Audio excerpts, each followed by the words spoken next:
everyone, I am here with your weekly tarot scopes for the week of August 6th to the 12th of 2018. Last week was quiet, this week is busy.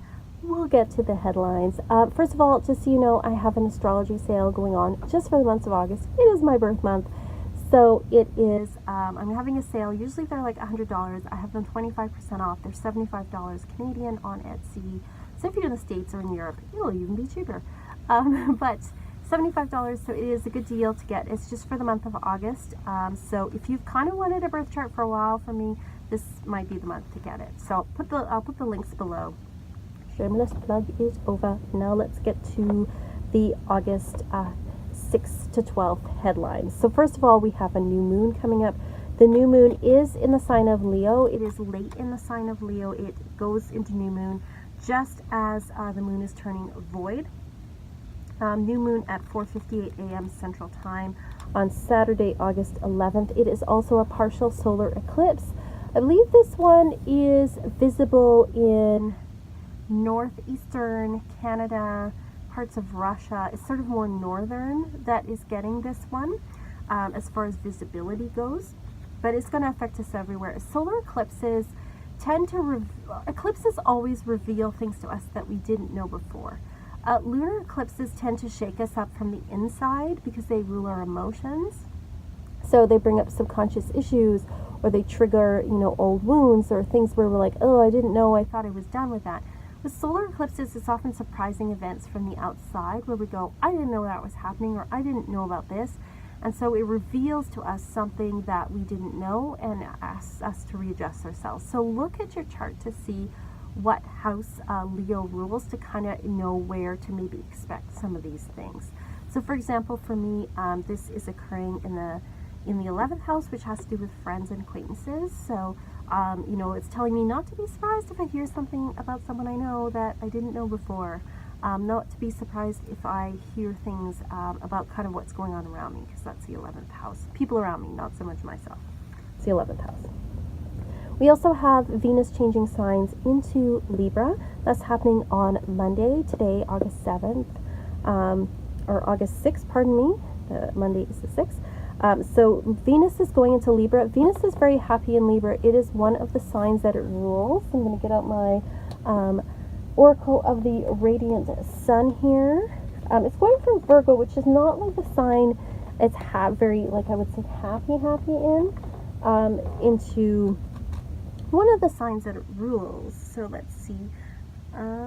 Venus in Libra. It's interesting, in this deck it has indecision, which I don't really see Venus in Libra as. So here we go. We have Venus in Libra, indecision. I actually think Venus is pretty happy in Libra. It's all about harmony. It's all about working with others.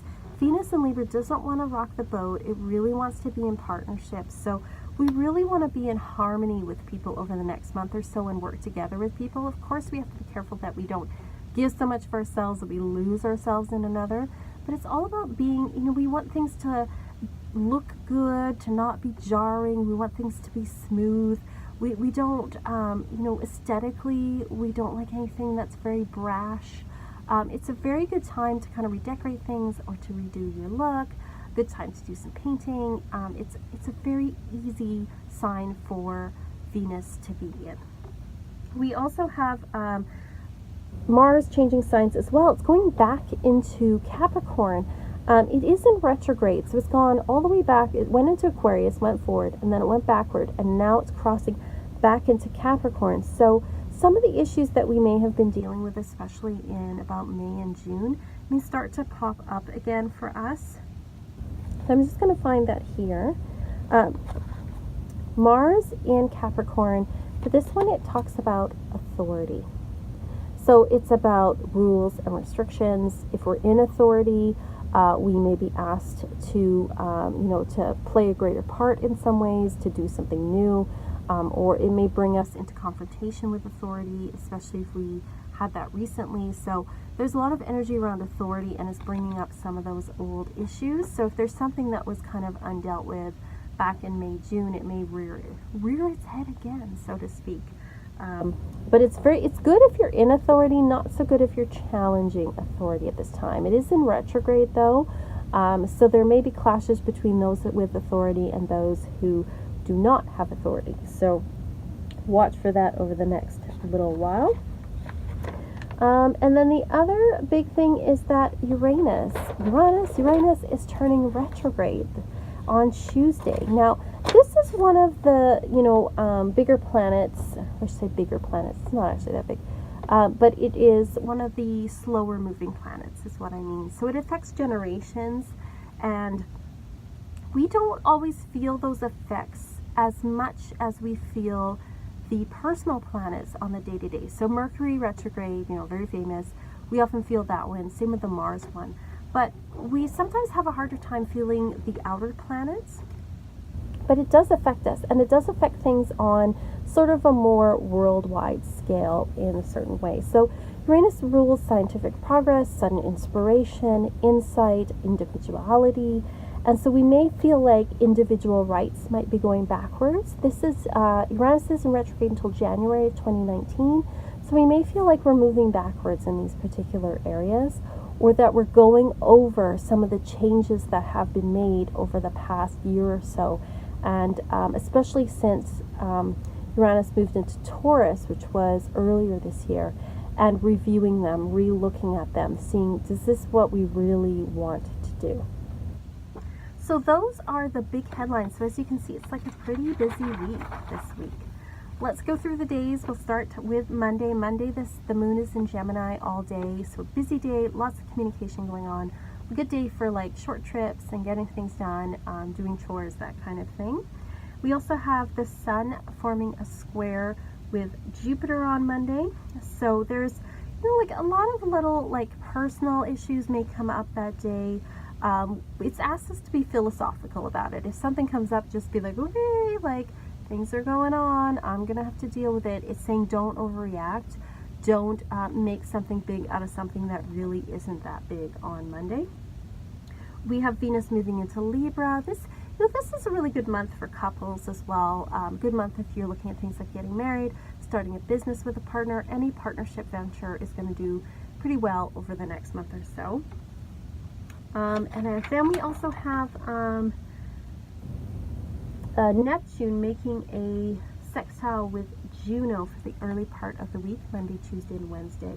So it's a good time to talk about spirituality with your partner as well, to partner up with someone in a spiritual way, to talk about spiritual things, do ritual together, maybe do some dreaming together, talk about spiritual things, that's for sure. We also have Athena making a square with Juno. So this isn't the greatest week for strategizing with a partner, but it's a good week for dreaming and talking about your dreams and talking about the big picture, talking about your wishes, that kind of thing. Tuesday we have a void moon at 2:54 a.m. and then the moon moves into Cancer at 11 a.m. on Tuesday as well. And so it's 11 a.m. or 11 p.m. I'm not sure. I'll have to look that up again. But we do have a void moon going on, then the moon moves into Cancer. I think that's late in the day actually. So we have a void day, which means not a good day to change things. Just go with the flow on Tuesday. We have the sun making a conjunction with Athena. So Tuesday is actually a good day for strategizing and thinking about things. It's not really a great day for action though because of the void moon. It's okay day to plan some things and to think about things. It's a good day to strategize for your future career. That is for sure. We also have Venus having a trine with Mars. So some of our values and beliefs may come up on this day. We may have to either defend our beliefs or talk about them, but it's not negative. It's like there's discussions going on about people's beliefs and comparing things. It's also a good day for men and women to work together with your masculine and feminine sides. So it's a good harmonious day on Tuesday. Chiron also has a sextile with Mars on that day. Good day for exercise, good day if you have like a trip to the doctor or anything. It's a good day for healing and taking action towards making some healing steps. Wednesday, the moon is in Cancer all day. It's a good day for nurturing ourselves. We want to stay home. Not a great day really for going out and doing things. Good day for being at home or entertaining at home. Sun has a conjunct with Neptune that day, so that's a good day for short trips and doing little chores, getting things done, again, especially around the house. We have a void moon on Thursday at 6:21 a.m. and then the moon moves into Leo later in the day at 11:18 p.m. on Thursday. So we have a void moon for a good part of the day. Again, just like with Tuesday, not a great day to start things. Good day to kind of stay home. We have conflicts with, may have conflicts with a partner that day because we have Sun squaring Juno. So don't make little things into big things this week. There's a temptation to it. It's like there's a lot of drama, but it's saying don't make something small into something really huge. Venus has a square with Saturn as well, so there's a tendency for us to be sarcastic with people. It's a tendency with us to kind of butt heads with others, so try to avoid that on Thursday. Friday, the moon is in Leo. It's a good time for getting out, enjoying ourselves, showing our stuff, putting ourselves out there, taking the lead, showing our shiny side. Saturday, we have a void moon at 4:58 a.m. Then the moon moves into Virgo at 10:59 p.m. So again, we've got these long void moons. So like Tuesday, Thursday, Saturday, almost all the day is spent in a void.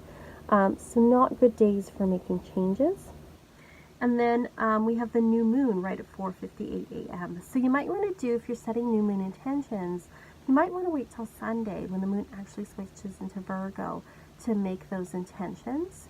Unless, it depends where you are, of course. All these times are in Central Time. To kind of make those intentions for yourself. And we have the solar eclipse that day. So just remember, emotions run high. There might be some surprising news, some surprising revelations going on. And then Sunday, we have the moon in Virgo all day. Good day, again, get some chores done, organize things, and to sort through maybe some of the revelations you've had over the past week. So that's what I'm seeing for the week of that's coming up. Let me know your thoughts, what you're thinking about. Let me know how the eclipses and the retrogrades are affecting you. They seem to be affecting a lot of people. Put in the comments below. Love seeing your comments. As always, peace, love, rock and roll.